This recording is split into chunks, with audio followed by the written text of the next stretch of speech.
J'ai appris que frère Patrick commence à prêcher la parole. Alors on va quand même l'appeler et dire un petit bonjour. Amen. Et tu viens, frère. Viens dire un petit bonjour à l'église. Je sais, je suis avec ma femme. Que Dieu vous bénisse. Nous sommes dans la joie d'être ici. Je pense que nous comprenons bien que c'est les chiffres 7. Parce que les chiffres 7, c'est la perfection.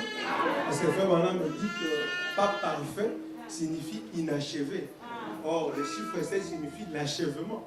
Alors, je pense que l'Église a atteint le niveau de l'achèvement. C'est-à-dire que l'Église a son pasteur, le pasteur a sa femme. Alors, on peut aller de l'avant. Nous, on veut célébrer votre mariage. Que Dieu vous bénisse.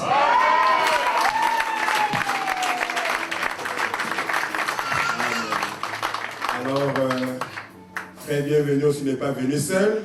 C'est votre épouse, hein, je ne la connais pas trop bien. C'est pour vous lever. Amen. C'est l'épouse du frère bienvenu.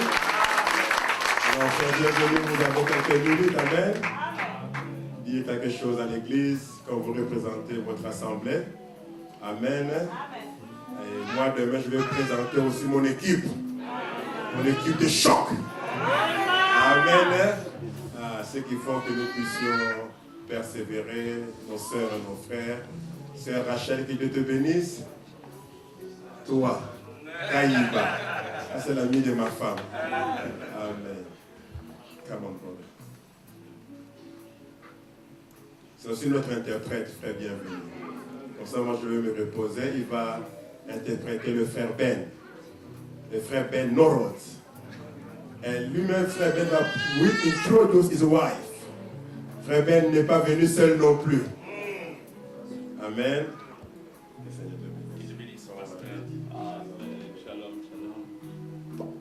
Shalom Église. Shalom Église. Shalom Église. Je ne vous entends pas. Vous êtes un peu timide là. Joyeux anniversaire. Joyeux anniversaire. Joyeux anniversaire. Malachita. Joyeux anniversaire.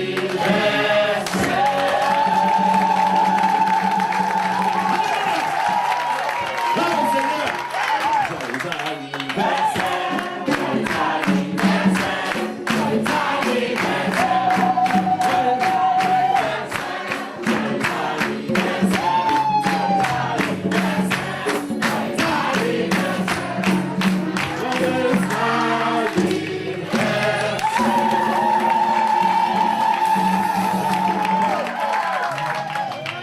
Joyeux service funèbre ici, c'est vrai. Comme on a dit, Jésus n'avait jamais assisté à un service funèbre. Là où se trouve Jésus, il y a quoi? Il y a là? Il y a quoi? Il y a là? Est-ce qu'il y a des gens qui sont morts ici? On a besoin un peu d'émotion, s'il vous plaît.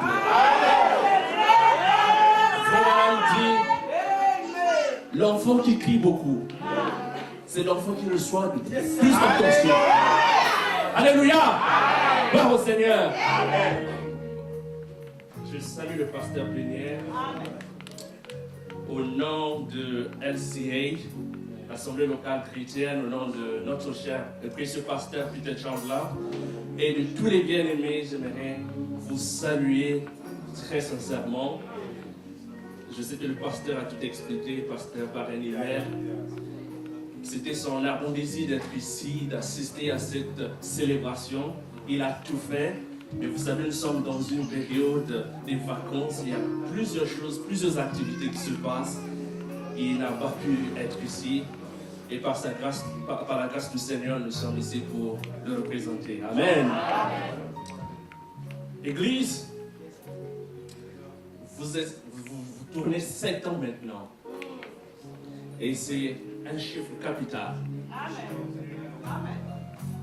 dans la marche de cette église.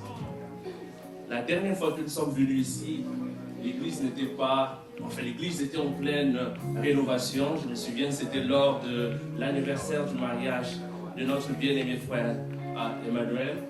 Et on a passé des moments bénis. Quelques années plus tard, nous voyons le bâtiment propre, bien installé, de quoi être joyeux, de quoi louer le Seigneur, de quoi le remercier. C'est un achèvement. C'est quelque chose que vous avez réalisé avec les moyens. C'est pourquoi vous devez être fiers de vous-même. Est-ce que vous pouvez acclamer le Seigneur Jésus-Christ?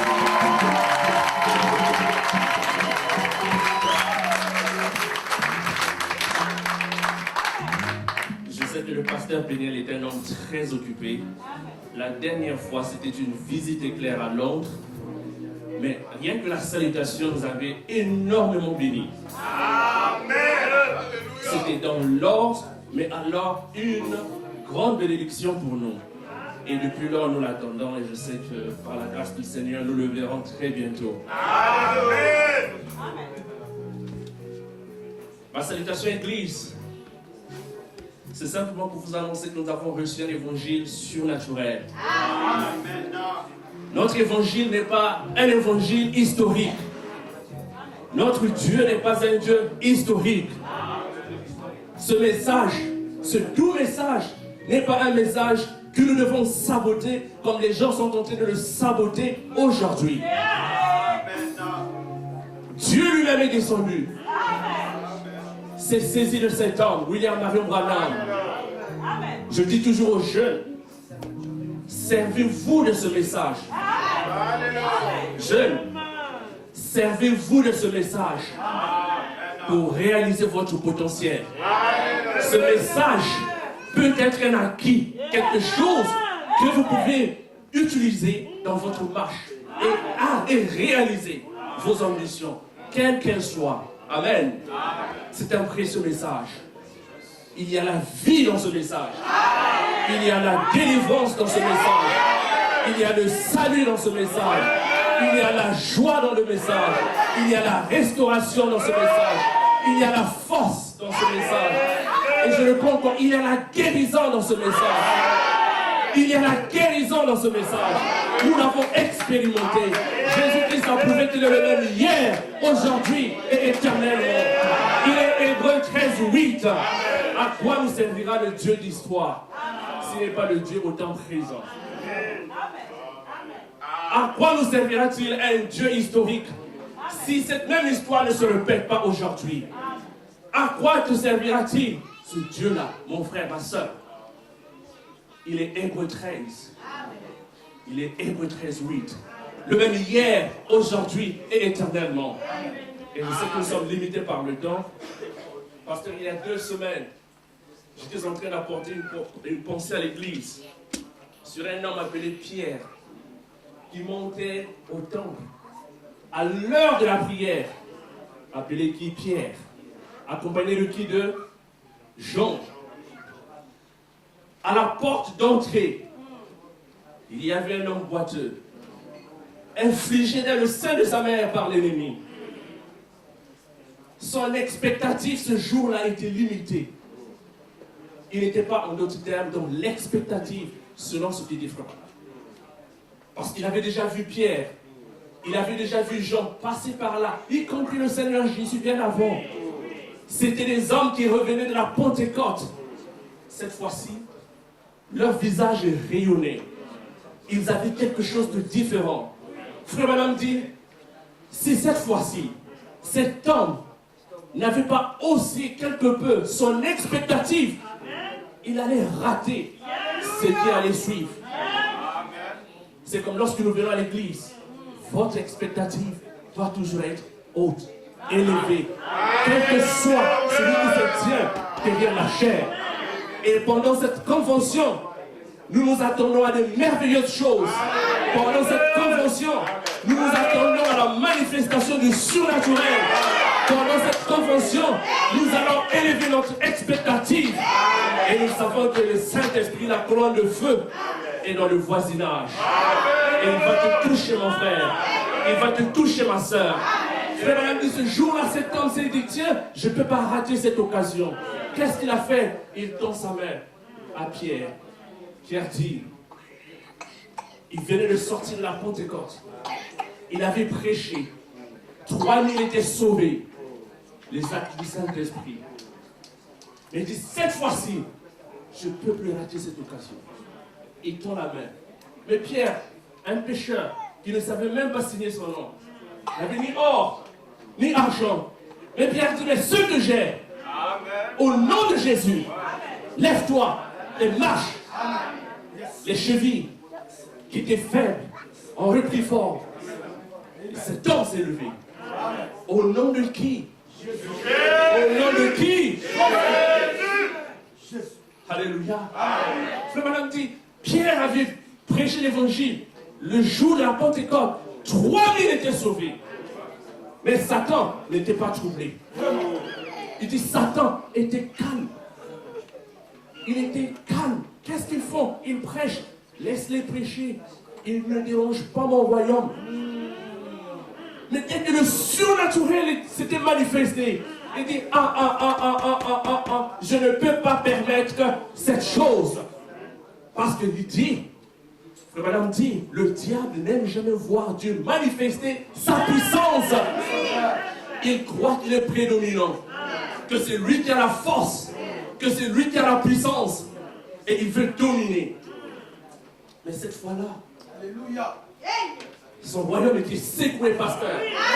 Il dit, je ne permettrai pas cela, que cela ne puisse pas démarrer au milieu de ces gens. Qu'est-ce qu'ils ont fait? Les pharisiens, les sadducéens, ils ont mis la main sur Pierre et Jean en prison. Vous voyez ce que fait les surnaturels? Voilà pourquoi nous avons besoin de montrer que notre Dieu n'est pas un Dieu historique. Je n'ai ni or, ni argent. Pendant cette convention, nous n'avons ni or, ni argent. Mais ce que nous avons, nous allons le donner aux malades. Ce que nous avons, nous allons le donner à ceux qui sont dans le péché. Ce que nous avons, nous allons donner ça à ceux qui sont dans le besoin. Parce que nous avons en nous celui qui est le même hier et éternellement. Celui qui est en nous est plus grand que celui qui est dans le monde. Alléluia. Et frère Madame dit pour terminer, il dit, qu'est-ce que c'est ça, le nom de Jésus? Il dit, c'est la clé. La clé passe partout. Qui vous ouvrira toutes les portes de l'ennemi. Il dit, toutes les portes de l'ennemi. Et nous sommes ici au nom de qui? Et frère Madame dit dans le fondement fondamental, il dit, lorsqu'un fils de Dieu, faible soit-il, va en prière. Au nom de qui? Il dit, c'était comme si Jésus lui-même qui priait devant le Père. Et si Jésus prie, vous aurez la défaite? Non. Gloire au Seigneur. Alors nous allons placer le nom de Jésus-Christ ici. Nous allons sceller cette convention dans le nom de Jésus-Christ. Il est ici. Et nous avons confiance, nous avons foi que sa présence infaillible touchera les pécheurs, sauvera ceux qui sont perdus, restaurera les vies et gardera et guérira les malades. Shalom, que Dieu vous bénisse.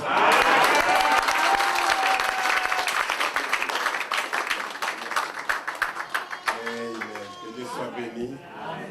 Lèvons-nous, on va accueillir notre frère qui va nous apporter la parole, le frère Ben Norod. Prenons les psaumes 23. Si nous avons 7 ans, c'est parce que le psaume 23 s'était accompli. L'Éternel, qui est notre berger, nous a gardés pendant tous ces temps, dans les difficultés, dans les épreuves. Il a déjoué tous les projets de l'ennemi et nous voulons lire ces psaumes. On va chanter un chœur pour appeler le frère Ben. En fait, c'est Benjamin. Benjamin, on coupe sa peine. Psaume 23.